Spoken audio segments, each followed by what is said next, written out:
стране с тревогой обсуждают вероятные решения ИКАО, которые может полностью перекрыть рейсы из России. Подписывайтесь на канал, чтобы быть в курсе последних событий из мира туризма. Россия предлагает Турции до конца августа нарастить число выполняемых турецкими авиакомпаниями авиарейсов между странами с 85 до 100 в сутки. Фактически Турция уже стала главным международным направлением вылета для российских туристов. Все остальные направления не могут с ней соперничать, даже вместе взятые. Московский аэропорт Внуково настолько загружен, что иногда турецкие самолеты взлетают каждые несколько минут. Огромные очереди образуются к 10 самолетам, взлетающим каждую ночь с 2 до 5 утра. Такая же сцена наблюдается в полдень с 14 до 17:00, пишет Харият.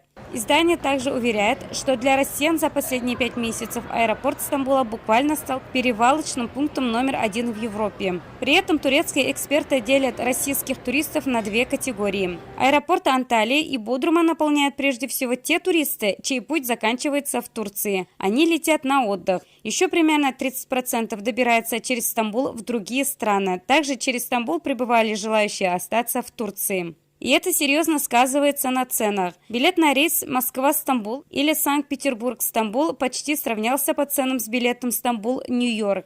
У остальных стран, как сообщают турецкие СМИ, потенциал существенно меньше. Российские туристы также используют как ворота в другие страны такие открытые государства, как Объединенные Арабские Эмираты, Сербия, Египет, Армения, Казахстан, Узбекистан и Киргизия. Но на все эти страны вместе приходится лишь 15% российских туристов, которые пробираются за рубеж, а 85% трафика отправляется через Турцию.